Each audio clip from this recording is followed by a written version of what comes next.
Magandang gabi mga kaibigan. Ngayon, muling bubukas ang pinto ng mga lihim at hiwaga.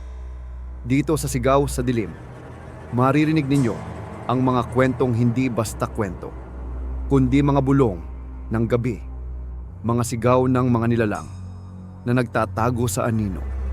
Kaya kung handa na kayong pakinggan, isara ang ilaw, suotin ang inyong headset, at sabay-sabay tayong lumusong sa dilim ng kwento ngayong gabi.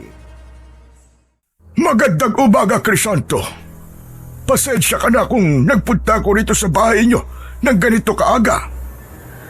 Wala akong problema, Lolo Simeon. Ano ho bang sadya niyo rito?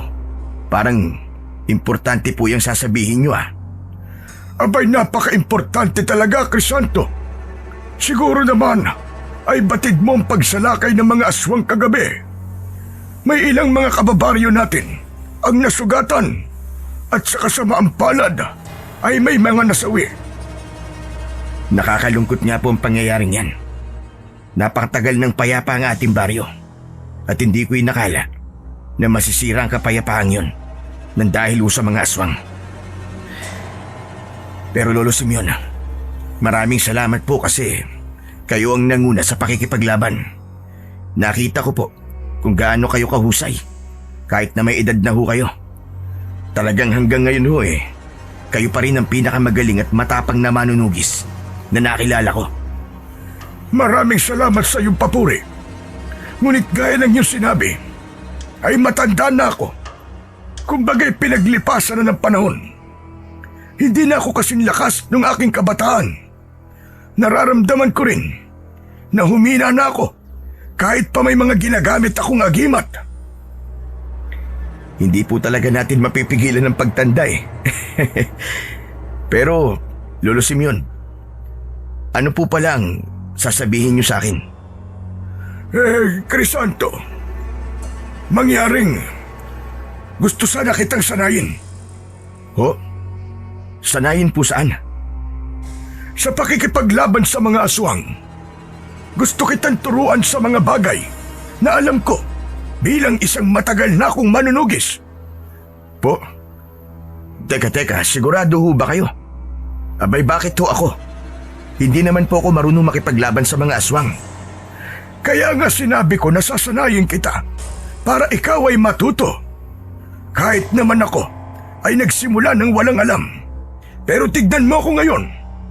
Sigurado ko na magiging isa kang tanyag na manunugis pagdating ng araw. Basta ibigay mo lang ang iyong puso sa pagprotekta sa mga tao laban sa mga aswang. Hindi ko po alam kung seryoso po ba kayo. Nagbibiro lang ho kayo Mukha ba ako nagbibiro, Crisanto? Ang ganitong bagay ay hindi ko ginagawang biro. Lalo na't hindi natin alam kung muli bang sasalakayin ang ating baryo ng mga kampon ng kadiliman tulad ng aswang. Tulad ng sinabi ko sa iyo, matanda na ako, Crisanto. Alam ko ang kapasidad ng aking kakayahan at natatakot ako na baka isang araw ay mawala na ako. Ayokong iwanan ng baryong ito na walang kahit isa man lang na may kaalaman pagdating sa pakikipaglaban sa mga aswang. Hindi lang naman ito para sa iyo o para sa iyong asawa na si Madel, kundi para sa lahat ng mga tao na narito sa ating lugar. Sandaling natahimik si Crisanto. Pinag-isipan niya ng gusto ang mga sinabi ni Lolo Simeon. Nakita niya ang kanyang asawa na si Madel na abala sa pagsasampay ng kanilang mga damit sa gilid ng kanilang kubo. Nagtama ang mga mata nila at matipid itong ngumiti. Alam ni Crisanto na kapag tinanggap niya ang alok ni Lolo Simeon ay manganganib hindi lang ang kanyang buhay, kundi maging ang buhay ng kanyang asawa. Halos wala pang isang taon simula nang ikasal sila ni Madel, ni hindi pa nga sila nakakabuo ng anak. Natakot siya na may mangyaring hindi maganda sa kanila, lalo na't bago pa lang silang nagsisimulang bumuo ng sarili nilang pamilya. Crisanto, kailangan ko ng sagot mo. Pumapayag ka ba sa alok ko sa'yo? Pasensya na ho, Lolo Simeon. Biglaan po ang alok nyo. Pero, pwede po bang pag-isipan ko muna na mabuti ang bagay na to, Lolo Simeon? Kailangan ko rin po kasing sabihin to kay Madel. Mag-asawa po kami, kaya dapat ay iisa magiging desisyon namin pagdating sa bagay na to. Nauunawaan ko. Sige, bibigyan kita ng isang araw para mag-isip. Pero umaasa ako na papayag ka at ang asawa mo sa gusto ko. Magandang hangarin ko, kaya ko to sinabi sa'yo. Alam ko naman ho yun, Lolo Simeon. Wala po kayong ginawang hindi maganda sa baryong to. Bukod po sa pagprotekta sa amin mula sa mga aswang, ay hindi nyo rin po ipinagdadamot sa aming lahat ang kalaman nyo sa panggagamot. Napakarami yun na pong napagaling na may sakit dito sa ating baryo. Pero, nagtataka lang po ako kung bakit ako po talaga napili niyong sanayin. Hindi po ba marami namang ibang lalaki rito na tumulong sa inyo sa pakikipaglaban sa mga aswang? Bakit hindi po kayo pumili ng isa sa kanila? Sa totoo lang, Crisanto, maging ako ay hindi rin inaasahan ng bagay na to. Ngunit ilang gabi na kitang napapanaginipang nakikipaglaban sa mga aswang. Ikaw ang nakita kong tumalo sa kanilang pinuno. Nakita ko na hawak mo ang pugot na ulo ng pinuno ng mga aswang. Naniniwala ako na isa yung pangitain.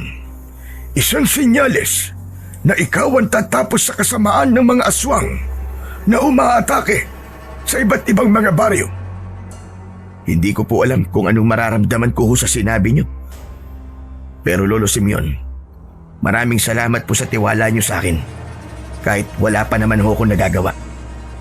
Hindi pa huli, Crisanto. Para may magawa ka. Sige po. Pag-iisipan ko po ng mabuti ang alok niyo. Pag-uusapan din po namin ni Madel ang tungkol sa bagay na yan. Maraming salamat. O sige, babalik ako rito bukas ng ganito ring oras para sa iyong kasagutan. Habang naglalakad palayo, si Lolo Simeon ay inihatid yun ng tanaw ni Crisanto. May kabang lumukob sa kanya. Iniisip pa lang niya ang kanyang sarili na nakikipaglaban sa mga aswang, ay nagbigay na kagad yun ng kakaibang takot sa kanya. Ganun pa man, alam niya na seryoso ang problemang kinakaharap ng kanilang baryo. Walang nakakaalam kung babalik ang mga aswang na umatake kagabi, at lahat sila ay nangangamba kung hanggang kailan magpapatuloy ang ganung karahasan sa kanilang dating tahimik na baryo. Pinagabihan, nakaupo si Crisanto sa kanilang hapagkainan habang ang asawa niyang si Madel ay naghahain ng kanilang hapunan. Inilapag ni Madel ang isang mangkok na may umuusok na tinolang manok. Maya-maya pa ay umupo na rin si Madel at una nitong nilagyan ng kanin ang pinggan ni Crisanto. Oh, ayan na. Native na manok ang ginamit ko sa tinola na yan. Kaya sigurado ako na mapaparami talaga ang kanin mo.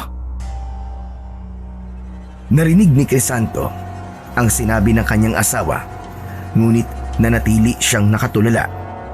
Hanggang sa sandaling yun kasi ay iniisip niya pa rin ang sinabi sa kanya ni Lolo Simeon.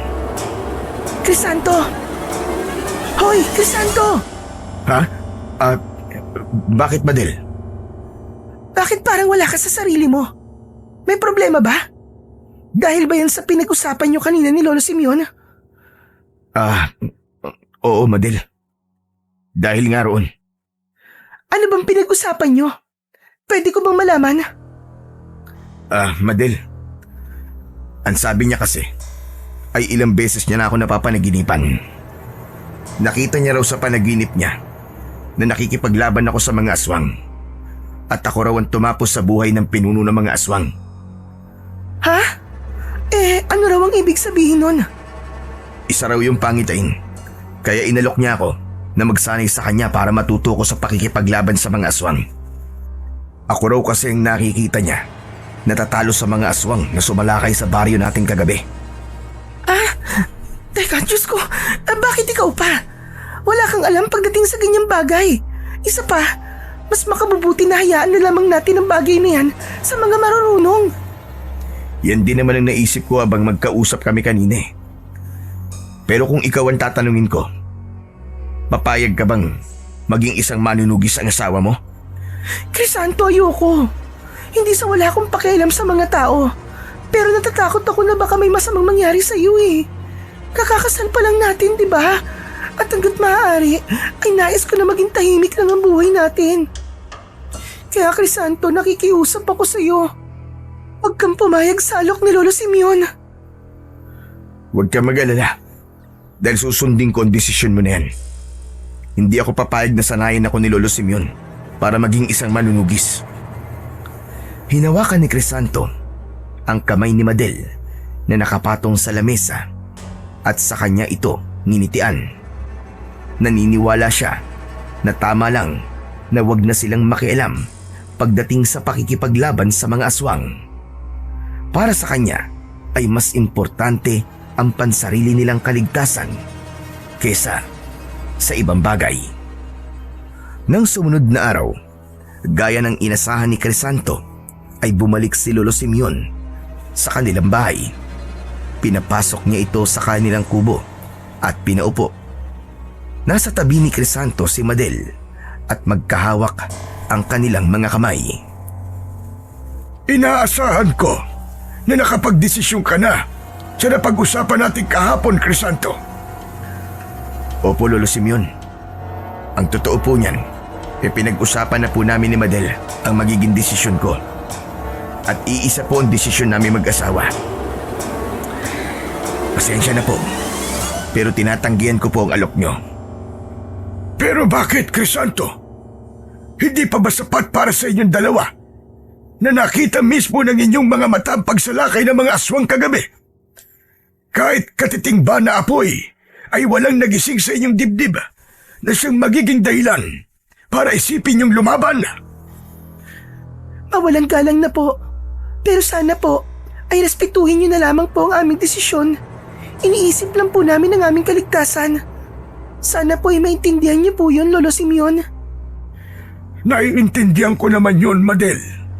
Pero sana ay maintindihan niyo rin na si Crisanto ang nakikita kong tatapos sa kasamaan ng mga aswang. At hindi yun mangyayari kung hindi ko siya sasanayin na maging isang manunugis. Pasensya na po talaga. Pero mas makabubuti po na ipagkatiwala nyo na lamang po sa iba ang ating baryo. Huwag po sa akin na wala talagang kaalam-alam pagdating sa ganyang bagay. Huminga ng malalim si Lolo Simeon. Maya-maya pa ay marahan itong tumango. Naiintindihan ko. Siguro nga ayaw nyo lamang na may mangyaring masama sa inyo. Pero ito ang tandaan nyo. Ang pananahimik, kahit may nakikita kayong mali o kasamaan, ay pagpanig din sa mali at masama. Ito ay isang uri ng pagkonsente. Maraming salamat sa oras ninyo at sana'y dumating ang araw na magbago pa ang isip mo, Crisanto. Bukas ang aking bahay para sa'yo para kausapin ako kapag nangyari na yon. Hindi na po magbabago ang isip ko. Pasensya na po talaga, Lolo Simeon. Matapos yun, ay nagpaalam na ang matandang si Lolo Simeon at umalis na ito. Ilang minuto nang wala si Lolo Simeon, pero nananatiling walang imik sina Crisanto at Madel. May kurot ng konsensyang naramdaman si Crisanto. Saksi sila ni Madel sa sigawan at takot ng mga tao habang inaatake ito ng mga aswang. Nakita nila kung paanong nakipaglaban si Lolo Simeon at ang iba pang mga kalalakihan. At habang nangyayari ang lahat ng yon, ay nasa loob lang sila ng kanilang kubo. Wala silang ginawa para makatulong. Kahit nang may kumatok na matandang babae na humihingi ng tulong sa kanila, ay hindi nila yun pinagbuksan dahil takot silang pasukin ng aswang ang kanilang kubo. Madel, tanong lang. Masama ba tayong tao? Bakit mo naman naitanong yan, Crisanto? Masama ba tayo? Kasi habang nahihirapan ang mga tao dito sa baryo natin, ay wala tayong ginawa para tumulong. Dahil wala naman talaga tayong may tutulong sa kanila. Masama ba ako kasi tinanggihan ko ang alok ni Lolo Simeon? Totoo bang kakampi tayo ng mali at kasamaan? Kasi mas pinili natin na manahimik. Huwag ka mag-isip ng ganyan, Crisanto. Hindi mali na isipin natin ang pansarili nating kaligtasan. Isa pa, wala rin naman tayong may tutulong. Kaya mas makabubuti kung wag na lamang tayo maging pabigat. Hindi tayo masamang tao, Crisanto. Hindi. Hindi alam ni Crisanto kung ano ang mararamdaman niya ng sandaling yon. Pakiramdam niya ay labis na bumaon sa puso niya ang mga huling sinabi ni Lolo Simeon. Inisip na lang niya na tama si Madel. Walang masama kung iisipin nila ang kanilang sarili sa pagkakataong yon. Makalipas ang ilang gabi ay muling nagkaroon ng pag-atake ng mga aswang sa baryo ni Crisanto. Habang nagsisigawan ang mga tao dahil sa takot at nakikipaglaban sina Lolo Simeon sa mga aswang, ay nanatili sina Crisanto at Madel sa loob ng kanilang kubo. Parehas silang nakaluhod sa harap ng maliit na altar habang kapwa may hawak na rosaryo. Hindi maiwasang mapapitlag si Crisanto sa tuwing may maririnig siyang malakas na sigaw. Nawawala ang konsentrasyon niya sa pagdadasal. Madel, ano kaya kung lumabas na ako para tulungan si Lolo Simeon? Pinag-usapan na natin ito, Crisanto. Ituon mo ang iyong atensyon sa pagdadasal. Walang masamang mangyayari sa atin kung mananatili tayo rito sa loob ng bahay. Pinilit ni Crisanto na ibalik ang kanyang atensyon sa pagdadasal, pero hindi siya nagtagumpay dahil bawat sigaw ng paghingi ng tulong na naririnig niya sa labas ay parang mga kutsilyong paulit-ulit na tumatarak sa kanyang dibdib. Halos madaling araw na nang huminto ang sigawan at kaguluhan sa labas. Nang oras na yon ay tinapos na rin ni Crisanto at Madel ang kanilang pagdarasal. Nanghihinang napaupo si Crisanto habang nakatulala sa kawalan. Si Madel naman ay kumuha ng isang baso ng tubig at inabot yon kay Crisanto. Matapos inumin ni Crisanto ang tubig, ay nababahalang tumingin siya sa kanyang asawa.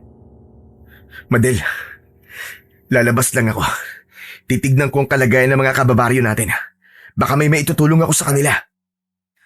Ano ba, Crisanto? Huwag ka na muna lumabas ngayon. Lumabas ka kapag tuluyan ng sumikat ang araw. Hindi natin alam na baka mamaya may aswang pa sa labas kahit tahimik na ang paligid. Tatingin ko naman wala ng aswang. Kaya ligtas na ang lumabas.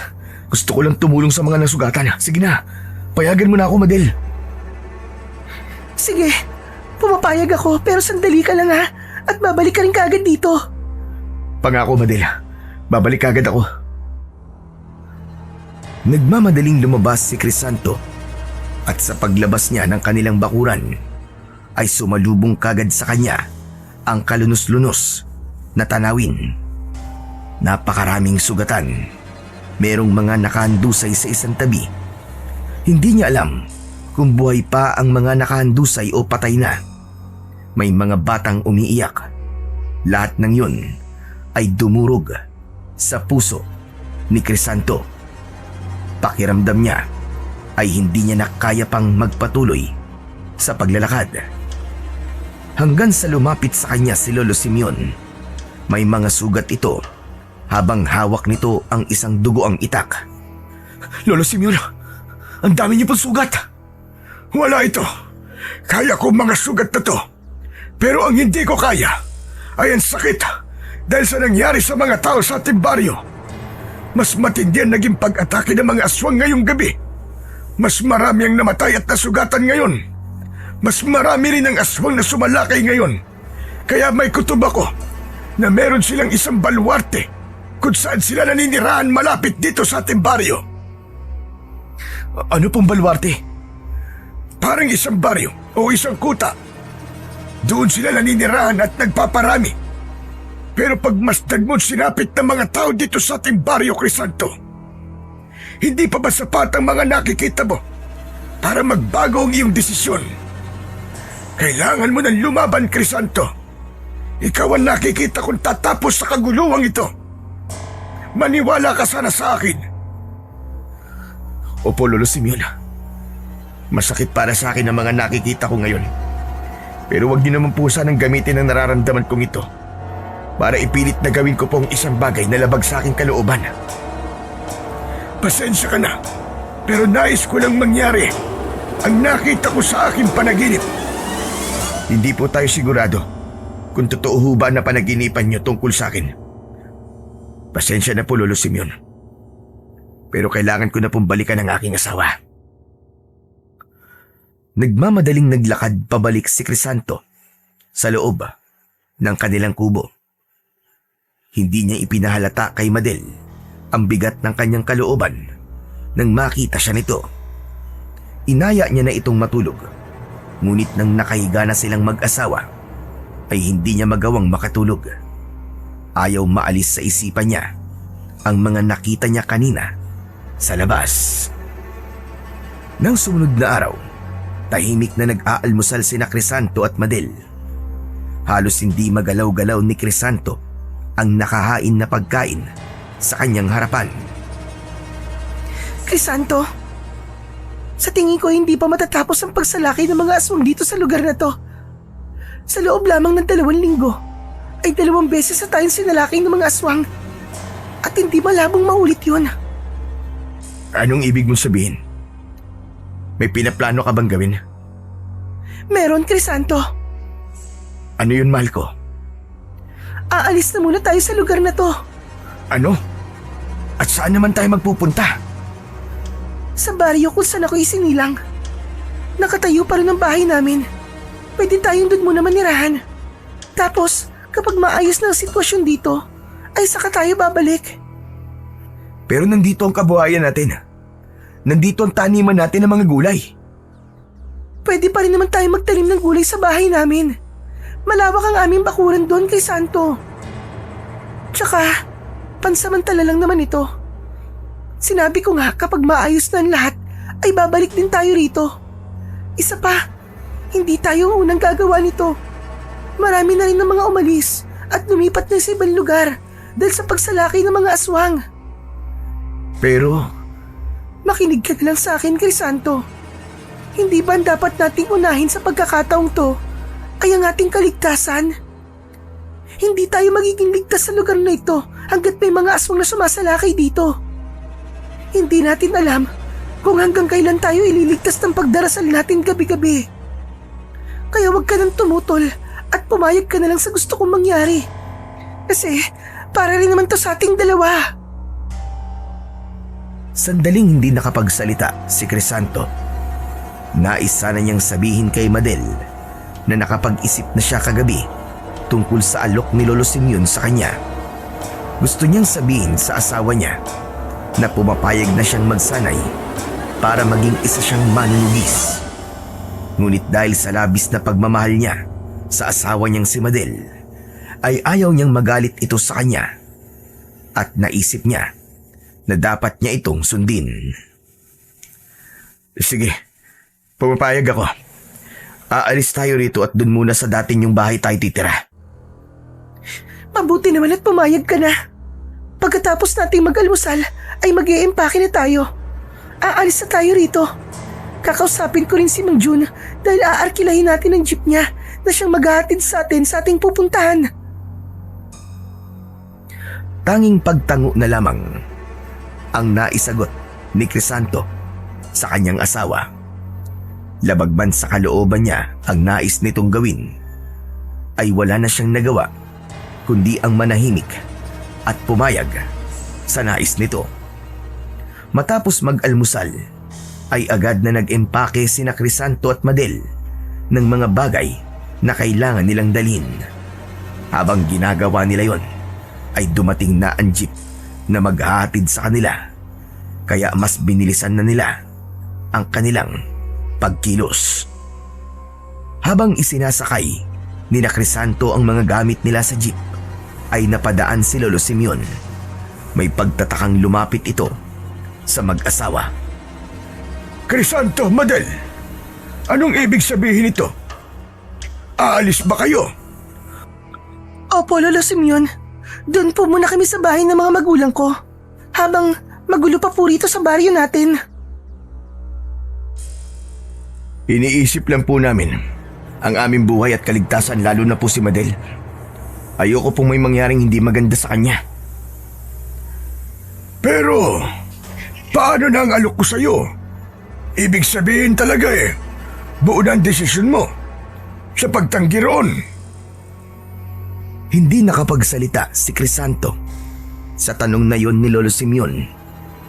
Nais niyang sabihin kay Lolo Simeon na nais niyang magsanay sa tulong nito dahil hindi na kaya ng konsensya niya na makakita ng mga kababaryo nila na sugatan at walang buhay dahil sa mga pesting aswang.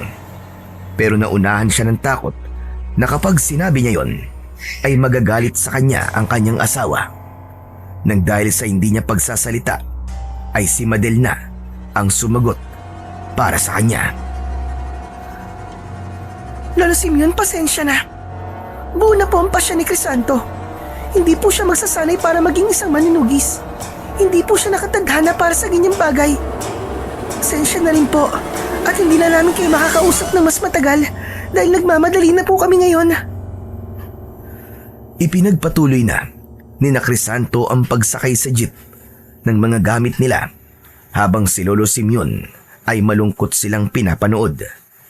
Hindi na lang tinignan ni Crisanto ang matanda upang hindi siya masyadong makonsensya sa pag-alis nila ni Madel sa kanilang baryo. Sa araw din na yon ay nakarating si Crisanto sa lumang bahay ni Madel. Gawa yun sa semento at yero, kaya nanatili yung nakatayo kahit matagal nang walang nakatira roon. Naglinis muna sila sa loob ng bahay bago nila ipinasok ang kanilang mga gamit. Sa mga nakalipas na araw ay naging tahimik naman ang buhay ng mag-asawa. Ginamit nila ang ipon nilang pera upang ipambili ng binhi ng mga gulay. Nagtanim sila roon ng mga gulay para meron silang pagkukunan ng pera. Araw-araw, lalo na bago matulog, ay hindi naiiwasang isipin ni Crisanto kung ano na kaya ang nangyayari sa kanilang baryo. Kaya naman, madalas siyang nakaupo sa labas ng bahay habang nakatanaw sa kawalan. Isang gabi, habang nakaupo si Crisanto sa labas ng bahay, ay biglang tumabi si Madel sa kanya. Crisanto, parang gabi-gabi ka na nandito bago tayo matulog ah. Iniisip mo ba ang baryo natin? Nakukonsensya kasi ako, Madel. Hindi ko alam pero pakiramdam ko ay dapat tinanggap ko ang alok ni Lolo Simeon. Paano kung tama siya? Paano kung ako nga ang tatapos sa kasamaan ng mga aswang? Kapag gagawin mo yan, ay iiwanan na lamang kita. Hindi ako nagbibiro, Crisanto. Ayokong gabi-gabi ako nag-aalala habang ikaw ay nakikipaglaban sa mga aswang at hindi ko alam kung makakauwi ka pa ba ng buhay. Iniisip ko lang naman ang mga tao sa baryo natin, Madel. Sigurado ko na hanggang ngayon ay umaatake pa rin ang mga aswang doon. Nandun naman si Lolo Simeon na. Kilala siya bilang isang mahusay na maninugis. May mga kalalakihan ding tumutulong sa kanya sa pakikipaglaban. Hayaan mo na lang ang bagay na yun sa kanila. Saka hindi ka ba masaya na nasa isang lugar tayo na hindi tayo kinakabahan tuwing sasapit ang gabi? Masaya naman ako, Madel. Masaya ako kasi sigurado ko naligtas tayo rito sa bahay nyo. Pero hindi ko talaga kayang hindi isipin ang baryo natin. Lalo na doon ako'y sinilang at nagkaisip. Ilang linggo na tayo rito. Pero namimiss ko pa rin ang bahay natin at ang mga tao sa baryo natin. Huwag ka mag-alala, Crisanto. Gaya nga ng sinabi ko sa'yo, ay pansamantala lang naman ito. Kapag okay na rin sa baryo nyo, babalik din naman tayo ron eh. Sa ngayon, alam mo matulog na tayo. Kasi inaantok na ako. Sige na, mauna ka na, Madel. Susunod na lang ako mamaya. O sige, Crisanto. Sumunod ka kagad ha. Kasi maaga tayo magtutungo sa palengke bukas para ibenta yung mga gulay natin. Pumasok na si Madel sa kanilang bahay. At isang malalim na paghinga ang pinakawalan ni Crisanto. Hindi pa rin maalis sa kanya ang pag-aalala para sa kanilang baryo. Sa gitna ng kanyang pag-iisip ay may kakaiba siyang naramdaman sa paligid. Biglang bumigat ang hangin at nagtaasan ang balahibo sa kanyang mga braso. May naamoy siya na napakabaho na parabang nabubulok na karne. Hanggang sa nagulat siya nang marinig ang malakas na pagsigaw ni Madel mula sa loob ng bahay. Crisanto! Crisanto, tulungan mo ako! Humahangos na pumasok si Crisanto sa loob ng kanilang bahay. Nang nasa pintuan na siya ng kanilang kwarto, ay nagimbal siya nang makita na hawak ng 2 aswang ang magkabila ang braso ng kanyang asawa. Crisanto! Tulungan mo ako! Tulungan mo ako! Pakawalan niyo ang asawa ko! Kung hindi, masasaktan kayo sa akin! Nakakalokong tumawa ang mga aswang at mabilis na kiniladkad ng mga yon si Madel. Bago pa makalapit si Crisanto sa mga yon, ay nakalabas na ang mga aswang kasama ang kanyang asawa sa nakabukas na bintana. Nagmamadaling kinuha ni Crisanto ang itak sa kusina. Lumabas siya ng bahay at sumalubong sa kanya ang nakakatakot na tanawin. Napakaraming aswang ang nasa paligid. Karamihan ay may dalang mga babae na pilit na inilalabas ng mga aswang mula sa mga bahay. Sandaling hindi nakagalaw si Crisanto, pero nang maalala niya si Madel, ay doon lang bumalik ang kanyang huwisyo. Tinahak ni Crisanto ang daan sa likod ng kanilang bahay dahil doon niya narinig ang pagsigaw ng kanyang asawa. Madel! Huwag kang mag-alala! Ililigtas kita, mahal ko! Patuloy sa pagtakbo si Crisanto. Wala na siyang pakialam kahit wala siyang sapin sa paa at kahit ilang beses niyang naramdaman ang pagsugat ng kung ano-anong bagay sa kanyang talampakan. Ang tanging nasa utak niya ng mga sandaling yon ay ang mailigtas at mabawi si Madel sa mga aswang na tumangay dito. Ngunit sa hindi inaasahang pangyayari, natisod si Crisanto sa isang malaking bato. Nawalan siya ng balanse at sa pagkakadapa niya ay malakas na humampas ang kanyang noo sa isang malapad na bato. Unti-unting nanlabo ang kanyang paningin hanggang sa tuluyan na siyang nawalan ng ulirat. Umaga na nang bumalik ang malay ni Crisanto. Natuyo na ang dugo sa kanyang muka. Kahit nahihilo, ay pilit pa rin siyang tumayo at naglakad pabalik sa unahan ng kanilang bahay. Doon niya nakita ang mga taong naging biktima sa pagsalakay ng mga aswang noong nakaraang gabi. Lahat ay umiiyak habang bakas ang takot sa mga mata. Iginala ni Crisanto ang mata sa paligid. Umasa siya na makikita niya si Madel, pero nabigo siya. Nagsimula siyang lapitan isa-isa ang mga tao upang magtanong. Nakita niyo ba ang asawa ko? Nakita niyo po ba si Madel? Ngunit kahit isa ay walang nakuhang sagot si Crisanto. Hanggang sa narinig niya mula sa 2 lalaking nag-uusap na puro mga babae ang kinuha ng mga aswang kagabi. Nang marinig yun ni Crisanto, ay labis siyang nanlumo. Pakiramdam niya ay mawawala na siya sa kanyang katinuan dahil hindi niya alam kung buhay pa ba o hindi na ang kanyang asawa. Kahit batid ni Crisanto na imposible pa niyang makita si Madel, ay buong araw pa rin niyang sinuyod ang buong kagubatan sa baryong yun. Ngunit inabot na siya ng dilim nang hindi nakikita ang kanyang asawa. Bagsak ang balikat na umuwi siya sa bahay ni na Madel. Nangihina siyang napaupo sa saig habang umiiyak. Patawarin mo ko kung hindi kita nagawang iligtas, Madel. Napakawalang kwenta kong asawa. Kung marunong lang sana akong makipaglaban sa mga aswang, ay hindi ka sana nila makukuha. Napakawalang kwenta ko! Napakawalang kwenta ko! Habang patuloy na umiiyak si Crisanto, ay isang bagay ang pumasok sa kanyang isip. Tumigil siya sa pag-iyak at pinunasan niya ang kanyang mga luha. Si Lolo Simeon. Tama. Si Lolo Simeon. Siya ang pwedeng makatulong sa akin. Nang dahil sa naisip na yun ni Crisanto, ay nagdesisyon siyang bumalik sa kanilang baryo. Kinabukasan ng umaga, dala ang iilang gamit at damit, ay bumiyahe na kagad siya. Nang makarating siya sa kanilang baryo, ay dinala niya lang ang kanyang mga dala sa bahay nila at dumiretso na kagad siya sa bahay ni Lolo Simeon. Naabutan niya ang matandang lalaki na naghahasa ng itak sa harapan ng bahay nito.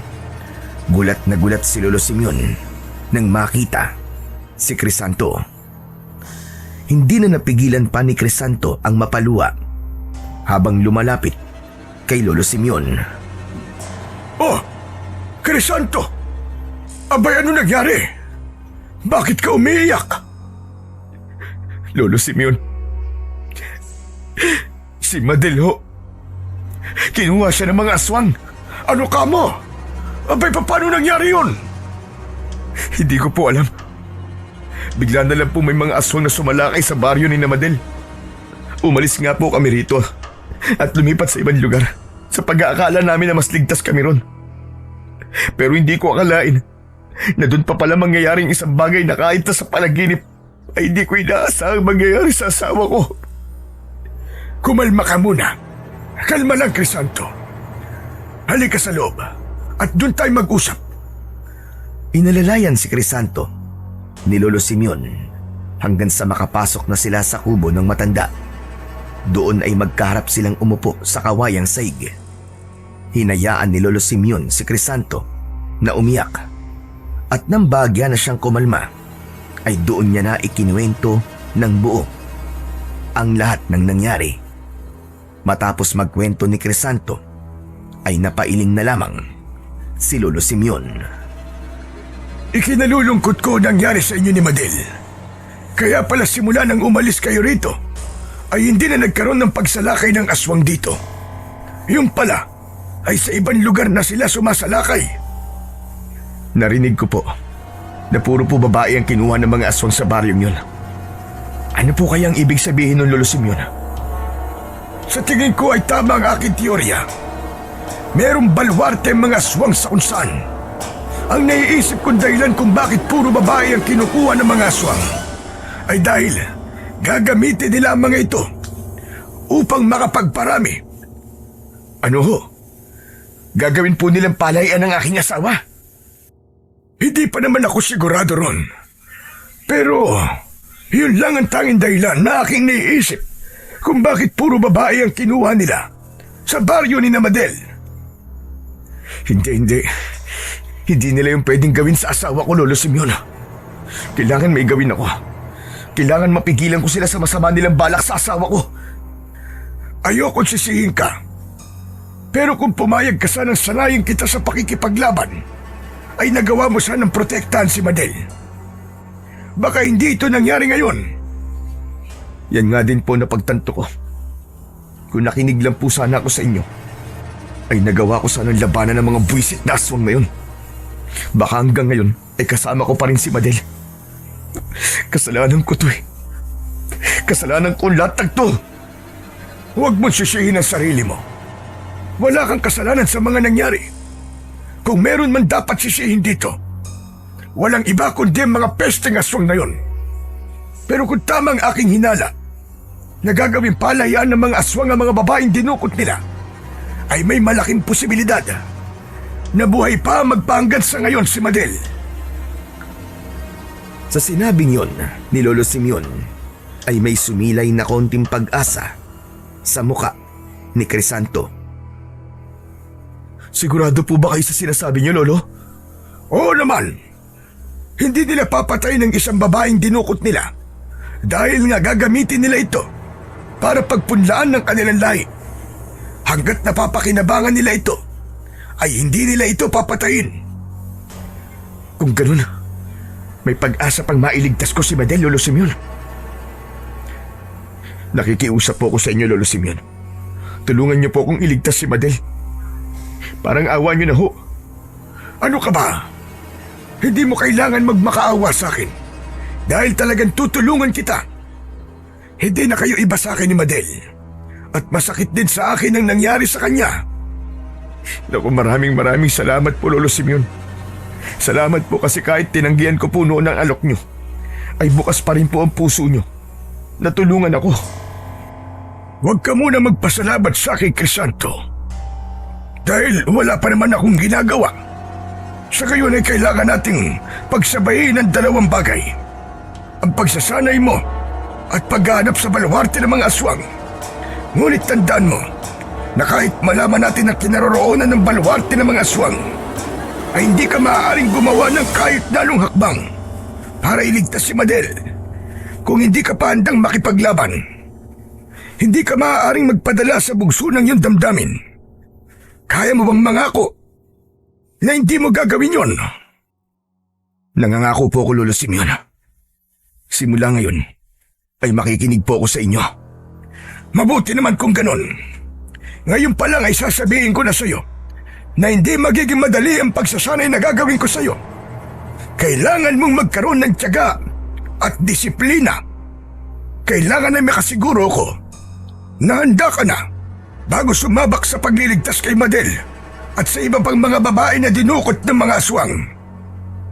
Sa kabila ng takot at lungkot ay may bumangon na pag-asa sa dibdib ni Crisanto. Ipinagdasal niya na sana ay magtagumpay sila ni Lolo Simeon sa pagliligtas kay Madel. Labis din ang pasasalamat niya kay Lolo Simeon sapagkat sa kabila ng pagtanggi niya rito noon sa alok nito ay bukas pa rin ang puso nito para tulungan siya. Agad na sinimulan ni Crisanto ang mahirap na pagsasanay sa ilalim ng gabay ni Lolo Simeon. Bawat araw niya ay napuno ng pagod at hirap. Natuto siyang gumamit ng itak, sibat at pana. Bukod doon, itinuro rin sa kanya ni Lolo Simeon ang tamang tiyempo sa pag-atake at pagdepensa. Kasabay ng pagsasanay ay hinanap na rin nila kung nasaan ang baluarte ng mga aswang. Nag-iikot-ikot sila sa mga baryo at nagtatanong tungkol sa mga nawawala. Sinusundan nila ang mga bakas ng dugo at mga kwento ng mga nakakita sa mga aswang.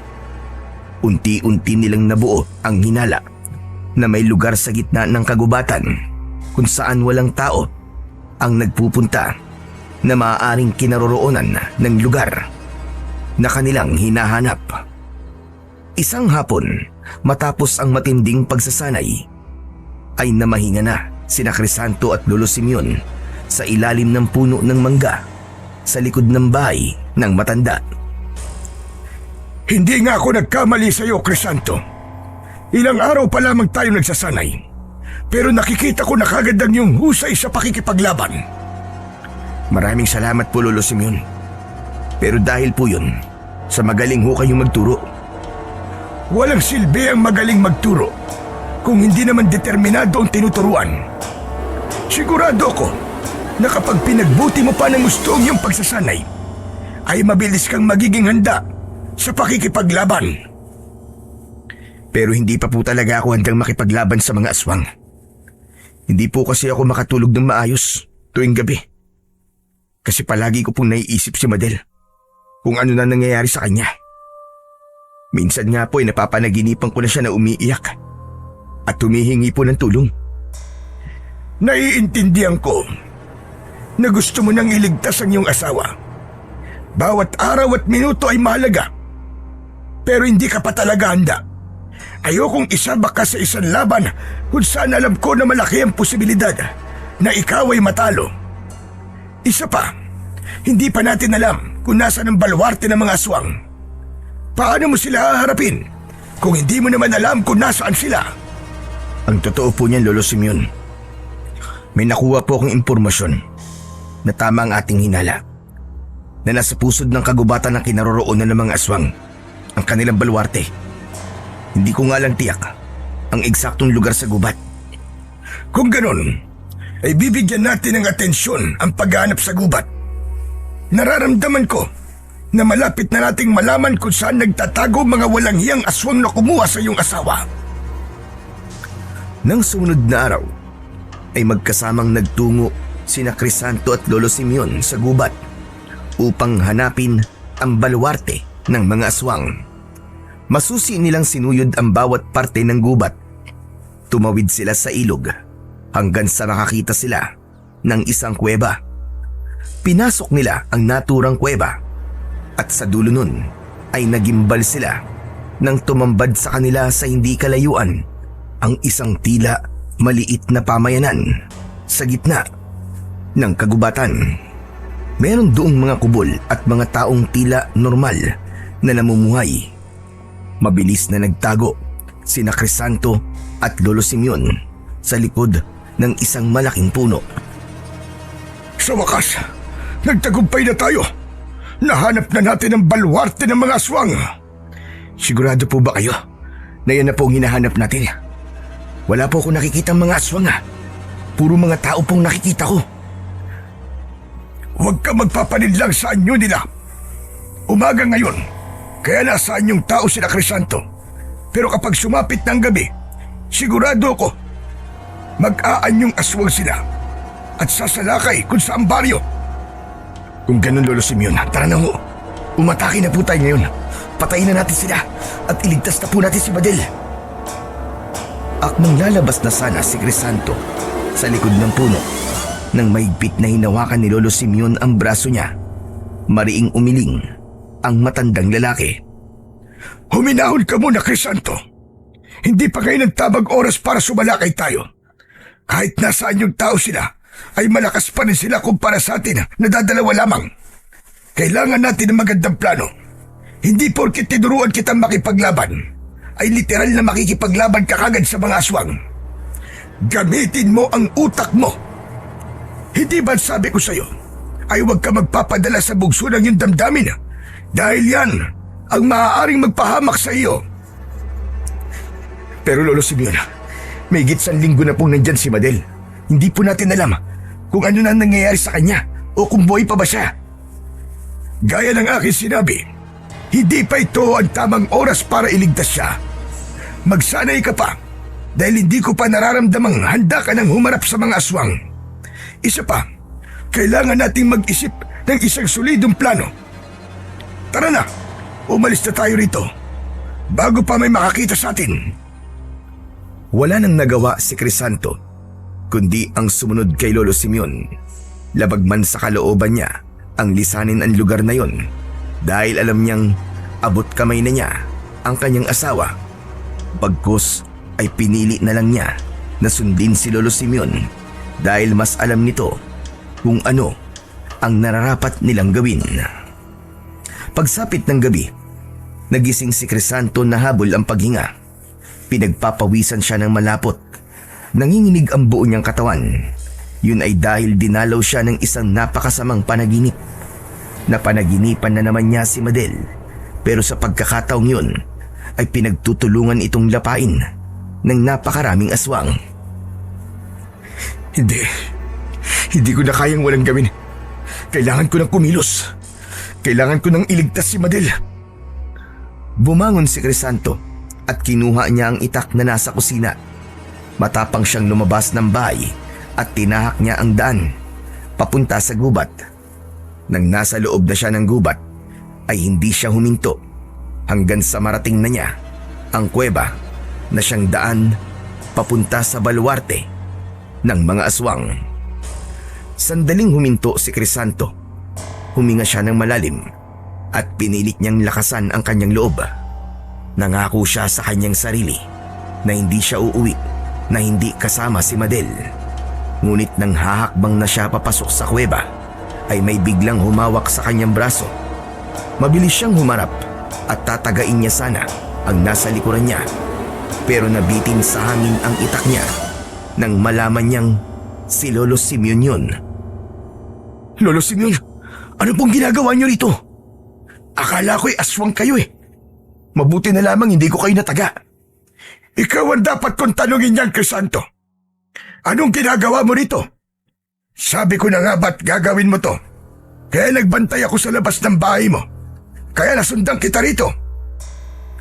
Hindi ko na ho kaya. Ililigtas ko na po si Madel. Napanaginipan ko na naman siya. Hindi ko na po kayang maghintay pa ng ilang gabi bago ko iligtas ang aking asawa. Napag-usapan na natin to, Crisanto. Hindi ka gagawa na kahit na anong hakbang habang wala pa tayong matinong plano. Alam mo ba kung ano itong gagawin mo? Isa itong pagpapakamatay. Isipin mo nga, sa oras na mapatay ka ng mga aswang, sino na magliligtas sa asawa mo? Sino magliligtas sa baryo? Sa tingin mo ba ay kaya kong tulungan si Madel? Hindi! Dahil matanda na ako at hindi ko na kaya makipaglaban pa sa napakaraming aswang. Nang mapagtanto ni Crisanto na mali ang ginawa niya, ay napaiyak siya. Mas tumindi ang pag-aalala niya para kay Madel. Patawad. Patawad ho. Hindi ko na kasi alam kung ano nangyayari kay Madel eh. Nag-aalala po ako para sa kanya. Ayokong kung kailan ako kikilos ay huli na pala ang lahat. Naiintindihan ko ang nararamdaman mo. Pero may maganda na akong planong naisip. Bukas ko pa sana ito sasabihin sa'yo, pero total, magkasama na tayo ngayon, ay ngayon ko na ito ipapaalam sa'yo. Pero wag dito. Doon natin ito pag-usapan sa bahay. Pinunasan ni Crisanto ang kanyang mga luwa at saka siya tumango. Sumama siya kay Lolo Simeon sa kubo nito. Pagdating nila doon, ay sinindihan ng matandang lalaki ang gasera at magkaharap silang umupo sa sahig. Nakawayan. Bago niyo po sabihin sa akin ang inyong naisip na plano, ay gusto ko munang humingi ng tawad, Lolo Simeon. Patawarin niyo po ako kung nagpadala po ako sa aking nararamdaman at hindi po ako nag-isip. Ngayon ko lang po napagtanto na maling-mali ang aking ginawa. Huwag kang mag-alala. Hindi naman ako galit sa'yo. Medyo diskumpiyado lang. Pero sana sa susunod ay mag-isip ka muna bago ka gumawa ng kahit na anong hakbang pagdating sa pagliligtas sa iyong asawa. Dahil isang pagkakamali lang, maaaring mabaliwala ang lahat ng ating pinaplano. Oo, Lolo Simeon. Nangangako po ako na simula ngayong gabi ay makikinig na po ako sa inyo. Hindi mo kailangan mangako. Ang gusto ko ay gawin mo at ipakita mo. Ngayon, pag-uusapan na natin kung ano ang planong naisip at nabuo ko. Sige, Lolo Simeon. Makikinig po ako sa inyo. Sa mga susunod na araw, ay mas paiigtingin natin ang pagsasanay mo. Kailangan maging handa ka sa lalong madaling panahon. At kapag handa ka na, kailangan mong magpanggap na isang tindero. Tindero ng kung ano-anong mga bagay. Sandali, Lolo Simeon. Bakit ko po kailangan magpanggap na isang tindero? Hindi ko po kayo maintindihan. Patapusin mo muna ako at sigurado ko na maiintindihan mo ko. Teka, nasa na nga ba ako? Nandito po sa bahay niyo. Sus Mariosep, ang ibig ko sabihin ay kung saan ba ako natapos sa pagsasalita kanina. Dun po sa sinasabi niyo na magpanggap po ako na tindero. Ayun na nga. Magpapanggap kang isang tindero. Magtitinda ka ng mga bagay na alam mong wala sa baluarte ng mga aswang. Doon ka magtitinda. Sa madaling salita, magmamanman ka sa baluarte nila. Aalamin mo kung paano sila namumuhay doon. Aalamin mo kung ano ang kanilang kahinaan At kapag nalaman mo na mga dapat mong malaman, lalo na ang kahinaan nila, ay saka kakikilos para tuluyang iligtas si Madel at ang iba pang pwede mong iligtas doon. Naiintindihan ko na po ang gusto niyo mangyari, Lolo Simeon. Sa tingin ko po ay magandang plano ang naisip niyo. At handang-handa po akong gawin yan. Naisip ko kasi na dapat ay mabagal pero sigurado ang ating hakbang. Ipagdasal na lang natin na ito ang magiging daan upang mailigtas natin ang iyong asawa at iba pa. Isang malalim na paghinga ang pinakawalan ni Crisanto. May kaba siyang naramdaman pero alam niya na nasa panig nila ang Panginoon, kaya sigurado siyang magtatagumpay sila. Nang mga sumunod na araw, gaya ng sinabi ni Lolo Simeon, ay mas pinaigting na nito ang pagsasanay kay Crisanto. Hindi lang ang abilidad sa pakikipaglaban ang hinasa kay Crisanto, kundi maging ang tatag ng kanyang lakas at pangangatawan. Mas naging mahirap para sa kanya ang kanilang ginagawa, pero mas naging determinado siya sapagkat alam niya na kailangan niyang pagdaanan ang lahat ng yon upang magtagumpay sila ni Lolo Simeon sa kanilang plano. Makalipas ang ilang araw, ay kinausap ni Lolo Simeon si Crisanto. Nasa likod sila ng bahay ng matandang lalaki. Ngayon ko na tinatapos ang iyong pagsasanay, Crisanto. Sigurado ko na handa ka ng makipagbakbakan sa mga aswang. Sa napakaikling panahon ay pinakita mo sa akin na kaya mo maging isang magaling na manunugis. Maraming salamat po sa lahat po ng itinuro niyo sa akin, Lolo Simeon. At sa pagiging matyaga po sa kagaya kong baguhan. Walang anuman. Ngayong handa ka na, Crisanto. Kailangan na nating simulan ang iyong pagpapanggap. Bukas ng umaga ay magtutungo ka sa baluarte ng mga aswang. Doon ay magpapanggap kang isang tindero ng mga bagay na kailangan ng mga aswang. Mga damit, gamit sa kusina at kung ano-ano pa. Pagbutihan mo ang iyong pagpapanggap. Nalaman ko kasi na nahihirapan ang mga aswang na makakuha ng mga gamit sa bahay. Kaya naisip ko ang planong ito. Ang ikinakabahala ko lang po ay baka kapag nalaman nila na isa akong manunugis, ay patayin kagad nila ako. Huwag kang mag-alala dahil may solusyon ako sa bagay na yan. Mula sa bulsa ng pantalon ni Lolo Simeon ay may kinuha itong itim na bato na halos kasing laki ng hulin. Lolo Simeon, ano ang batong to? Ito ang bato na nagmula sa loob ng katawan ng isang bangkilan. Sa totoo lang, iniiwasan kong gamitin ang batong ito dahil ito ay nagmula sa masama. Ngunit hindi sa sitwasyon natin ngayon. Kailangan mong gamitin ang batong ito upang isipin ng mga aswang na ikaw ay isa sa kanila. Ang dapat mo lang gawin ay dalhin ang batong ito at lahat ng aswang na makakakita sa iyo ay hindi malalaman na ikaw ay isang tao. Lilinlangin sila ng kapangyarihan ng batong ito. Kung ganun, malaki nga pong may tutulong ng itim na bato na yan para sa misyon na gagawin ko sa baluarte ng mga aswang. Tama ka. Ngunit huwag mong kalilimutan na hindi ito dapat malayo sa iyo. Ilagay mo ito sa iyong bulsa o kahit sa parte ng iyong katawan. Basta't huwag mo itong ilalayo sa iyong katawan.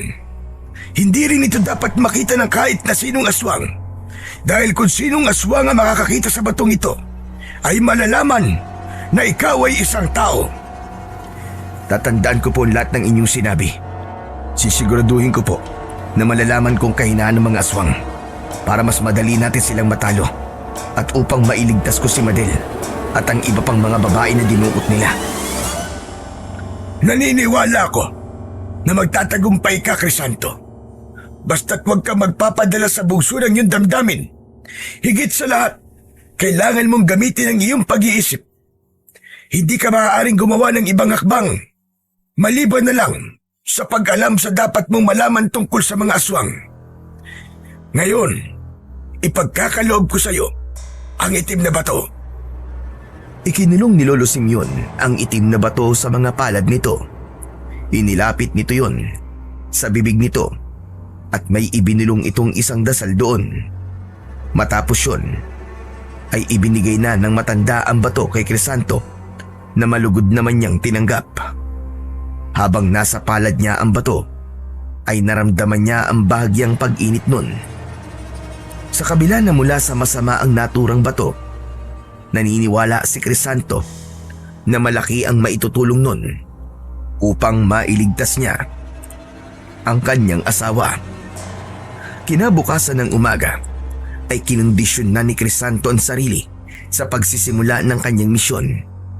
Nagtungo siya sa gubat habang tulak ang isang kariton na puno ng iba't ibang mga gamit. At sa ilalim ng mga gamit na yon ay nakatago ang kanyang itak at mga kagamitan na magagamit niya sa pakikipaglaban gaya ng kerosene, posporo, matalas na itak at kung ano-ano pa. Nakasuot siya ng itim na kamiseta at maong na pantalon. Sa likod ng bulsa ng kanyang pantalon, nakalagay ang itim na bato. Nang makarating na siya sa bukana ng kuweba, ay sandali siyang huminto upang mas lalong palakasin ang kanyang loob. Huwag kang mag-alala, Madel, asawa ko. Konting tiis na lang at maililigtas na kita. Ipinagpatuloy ni Crisanto ang paglalakad hanggang sa nakalabas na siya sa kabilang dulo ng kuweba. Nang natanaw na niya ang baluarte ng mga aswang, ay mas lalong lumakas ang loob niya. Hindi siya pinanghinaan dahil tiwala siya sa kapangyarihan ng itim na bato. At habang nasa kanya yun, ay wala siyang dapat na ikatakot. Nang makarating na si Crisanto sa mismong baluarte ng mga aswang, ay pinilit niyang umakto ng normal kahit lahat ng mga taong naroon ay nakatingin sa kanya. Matalim ang mga mata ng mga yon. Baka may gustong bumili ng mga damit o kung anong gamit sa kusina at sa bahay.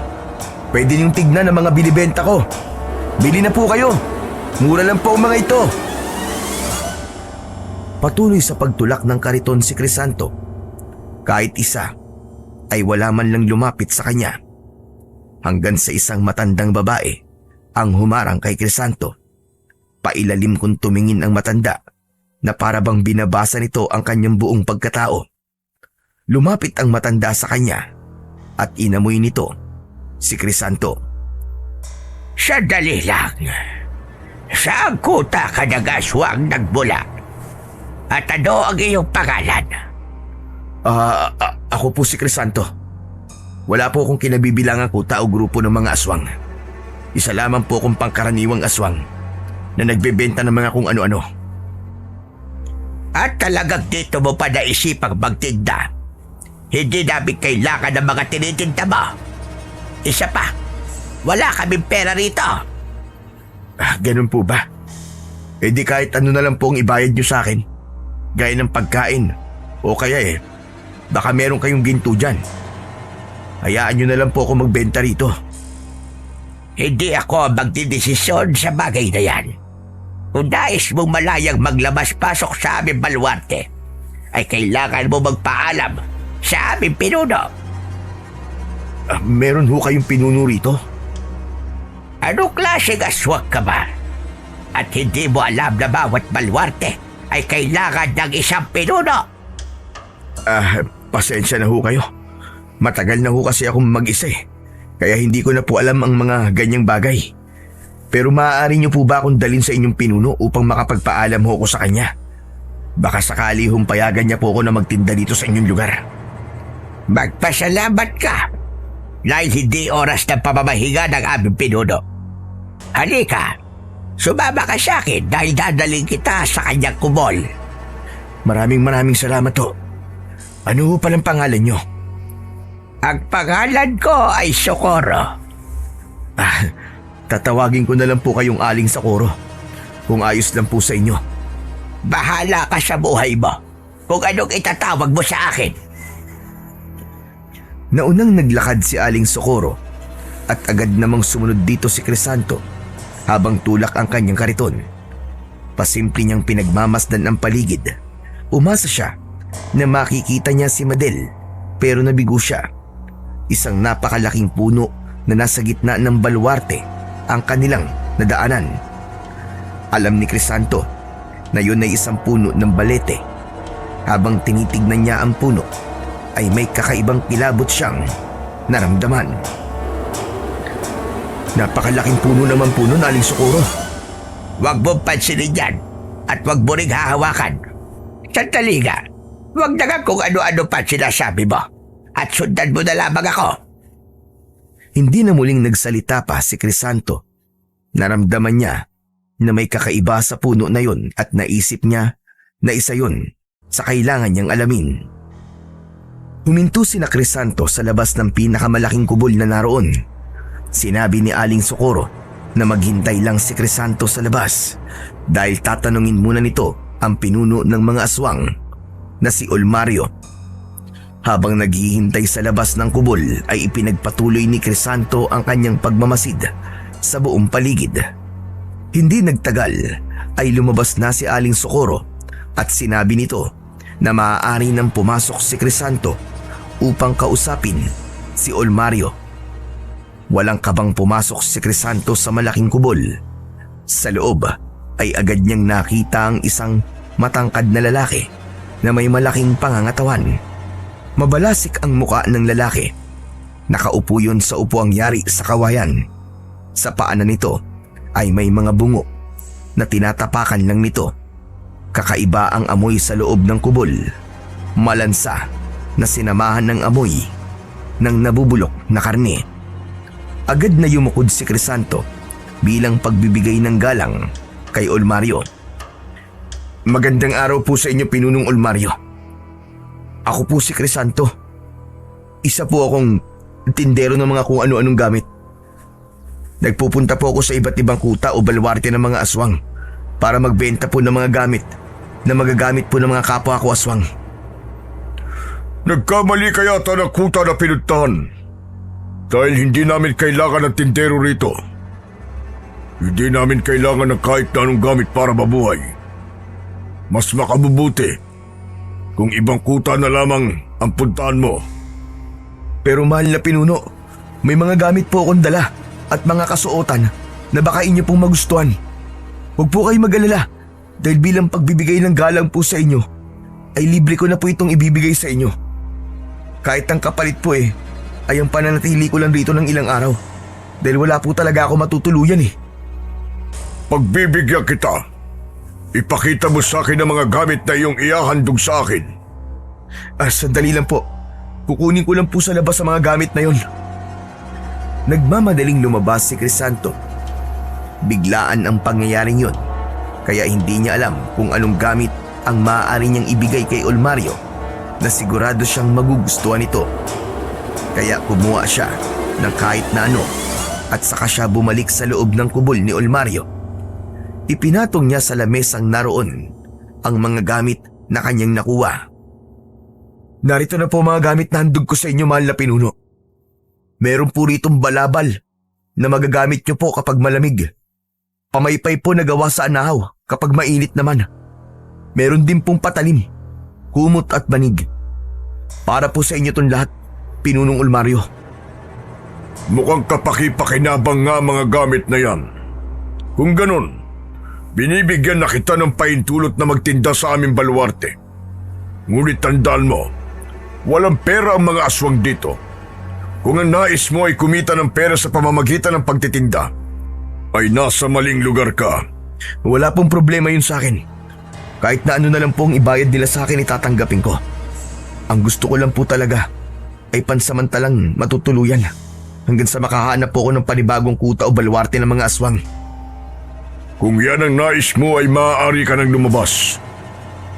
Sabihin mo kay Socorro ang aking desisyon at ipaalam mo sa kanya na hinahayaan kong makituloy ka muna sa kubo ni Socorro. Maraming salamat po, Pinunong Olmario. Maraming salamat po talaga. Yumukod muli si Crisanto kay Olmario at saka siya tuluyang lumabas.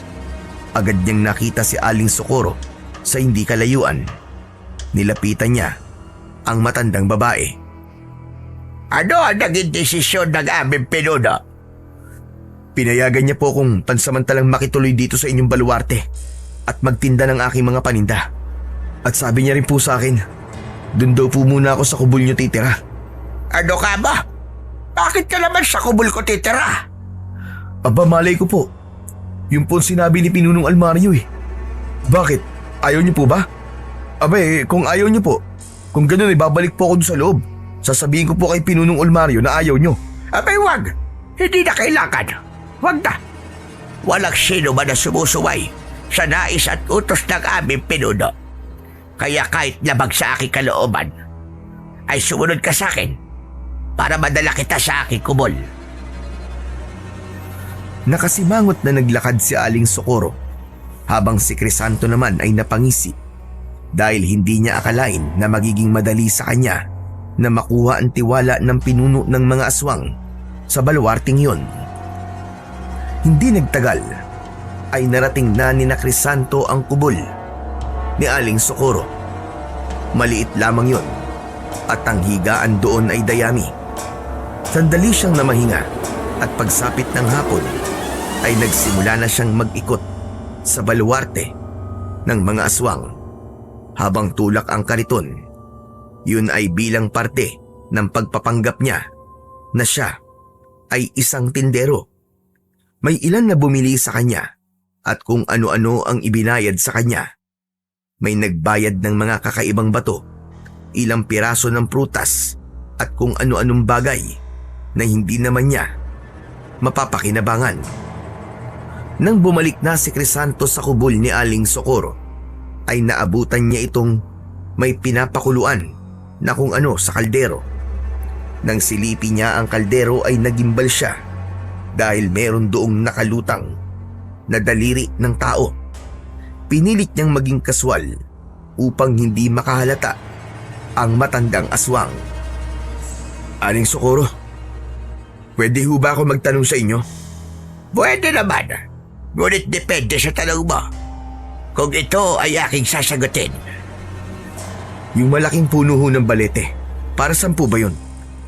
Napansin ko ho kasi na parang sinasamba yun ng mga aswang dito. Nilalapitan nila yon at tinahawakan tapos parang umuusal ho sila ng kung anong salita. Bakit gusto mong malaman? Sa dami na po kasi na napuntahan kong kuta ng mga aswang, ay ngayon lang po ako nakakita ng ganung puno sa isang kuta o baluarte ng mga kagaya natin. Sige, sasabihin ko sa iyo kung gaano kaimportante sa amin ang puno ng balete na yon. Total ay ikaw ay kagaya naman namin na isa ring aswang. Ang puno ng balete na yon ay itinanim pa ni Pinunong Almario dahil yun ay mula sa isang hari ng kadiliman. Ang punong iyon, ang sentro naming lahat. Ano pong ibig niyo sabihin sa sentro? Ang puno ng balete na yon ang aming buhay. Yun ang nagbibigay sa amin ng lakas, lalong-lalo na kay Pinunong Almario. Kung ganun, hindi maaaring mamatay ang puno ng balete, ganun ho ba? Tama ka, Crisanto. Dahil sa sandaling mamatay ang puno ng balete, ay mamamatay kaming lahat ng narito, kasama na si Pinunong Almario. Siguro naman ay nasagot ko na ang tanong mo at titikilan mo na ako sa kakatanong. Oo po. Maraming salamat po sa pagsagot niyo sa aking tanong. Huwag po kayo mag-alala kasi hindi ko na po kayo kukulitin. Pasensya na ho kayo, Aling Socorro. Tumalikod na si Crisanto kay Aling Socorro at isang ngiti ng tagumpay ang sumilay sa kanyang labi. Alam niya na matutuwa si Lolo Simeon sa impormasyon na kanyang nakuha mula sa isa sa mga aswang na nakatira sa baluarting yon. Nang kumagat na ang dilim, ay nakita ni Crisanto ang sabay-sabay na pag-aanyong aswang ng mga tao na naroon. Nagtipon ang mga yon paikot sa puno ng balete kasama si Almario at doon nag-anyong aswang ang lahat. Hindi makapaniwala si Crisanto sa kanyang nasaksiyan. Hindi niya akalain na makakakita siya ng ganung tagpo na nagbigay ng labis na kilabot sa kanya. Matapos mag-anyong aswang, ay magkakasamang nagtungo ang mga aswang sa iisang direksyon at sigurado siya na sasalakay na naman ng mga yon sa kung saang baryo. Mukhang lahat ng mga aswang ay umalis ha. Pagkakataon ko na to para alamin kung saan nila tinatago ang asawa ko at ang iba pang mga babae. Lumabas si Crisanto sa kubol ni Aling Socorro. Napakatahimik ng paligid ng mga sandaling yon. Sinuyod niya ang lahat ng sulok ng balwarte ng mga aswang. Ngunit bigo siyang makita si Madel. Ngunit hindi siya sumuko. Nagpatuloy siya sa paghahanap hanggang sa napadaan siya sa kubol ni Olmario. Hindi niya alam pero tila may boses na nagbulong sa kanya na pumasok siya roon. Walang pagdadalawang isip na pumasok si Crisanto sa kubol ni Olmario. Iginala niya ang paningin niya sa kabuuan ng kubol. Mukhang wala namang kakaiba rito. Saka imposibleng nandito ang mga dinuot nilang mga babae. Kailangan ko maghanap ng mas mabuti sa ibang parte ng baluarting ito. Lalabas na sana si Crisanto pero napahinto siya nang may narinig siyang impit na pag-iyak. Pinakinggan niya ng mabuti kung saan yun nanggagaling at napagtanto niya na nagmumula ang pag-iyak sa ilalim ng lupa. Lumuhod si Crisanto at kinapa niya ang dayami na nasa lupa hanggang sa may nakapa siyang tila kahoy na natatakpan ng makapal na dayami. Hinawi niya ang dayami at doon niya nakita ang isang parisukat na tabla. Nanginginig ang mga kamay na iniangat niya ang tabla at isang hukay ang kanyang nakita. Sumilip siya sa hukay at nagimbal siya nang makita niya na may mga babaeng nasa hukay. Nagsisiksikan ng mga yon at bakas sa muka ng lahat ang labis na panghihina. Anong ginagawa mo rito? Nagulat si Crisanto nang marinig niya ang boses ni Aling Socorro. Natataranta niyang ibinalik ang takip ng hukay at saka siya tumayo. Naghihinalang naglakad naman si Aling Socorro palapit kay Crisanto. Aling Socorro, ano pong ginagawa niyo rito? Hindi po ba sumama po kayo sa ibang mga aswang para sumalakay sa isang baryo? Hindi ako pinasama ni Pilunong Olmario sa pagsalakay. Dahil bukod sa At dito nagtatapos ang ating kwento ngayong gabi. Kung nagustuhan ninyo ang karanasang ito, huwag kalimutan ang Sigaw sa Dilim, ang tahanan ng mga kwentong nag-iiwan ng takot at tanong sa inyong isipan. Mag-subscribe, i-like at i-share ang video na ito para mas marami pang marinig ang mga bulong ng dilim. Hanggang sa muli. Ingat kayo sa gabi, sapagkat hindi lahat ng ingay sa dilim ay guni-guni lamang.